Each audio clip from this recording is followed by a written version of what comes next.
ہمیں ہمارے دادا دادی پاس بٹھا کر لمبی لمبی کہانیاں سناتے تھے۔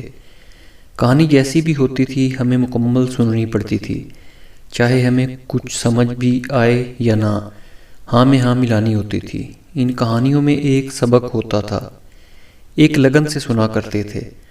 کبھی تو خود دادا ابو سے کہانی سننے کی فرمائش کرتے تھے، لیکن اب وہ دور کہاں۔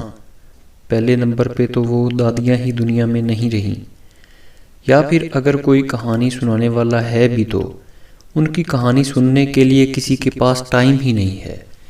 آج کل جدید دور ہے، اس کی مثال نئے دور کے بچے۔ مثال بیٹا آؤ میں تمہیں کہانی سناتا ہوں۔ ایک دفعہ کا ذکر ہے۔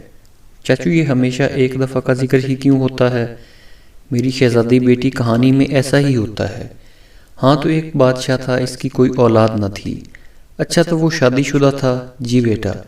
چاچو اس نے علاج کیوں نہ کروایا؟ تم چپ کر کے سنو گی یا نہیں؟ ہاں تو میں کہہ رہا تھا اس کی کوئی اولاد نہ تھی۔ ایک دن وہ جنگل میں جا رہا تھا، مگر کیوں؟ شکار کھیلنے کے لیے۔ تو کیا ورلڈ وائلڈ فاؤنڈیشن والے مر گئے تھے؟ انہوں نے اسے کیوں نہ روکا؟ بکواس مت کرو، چپ کر کے سنو۔ ہاں تو اسے وہاں ایک نورانی صورت والے بزرگ ملے۔ چاچو نورانی صورت کیا ہوتی ہے؟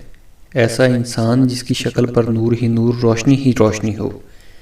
واپڑا ایسے لوگوں سے بجلی کیوں نہیں لیتا؟ گستاخی مت کر۔ ہاں تو جنگل میں وہ بزرگ اچانک نمودار ہوئے۔ چاچو کیا وہ بھی شکار کھیلنے آئے تھے؟ نہیں بیٹی، وہ اللہ کی عبادت کے لیے وہاں موجود تھے۔ تو کیا شہر کی مسجدوں میں تالے لگے ہوئے تھے، یا سب مسجدیں ان بزرگ کے فرقے کے خلاف تھیں؟ چل دفعہ ہو یہاں سے، حجتیں کرتی چلی جا رہی ہے، بدتمیز کہیں کی۔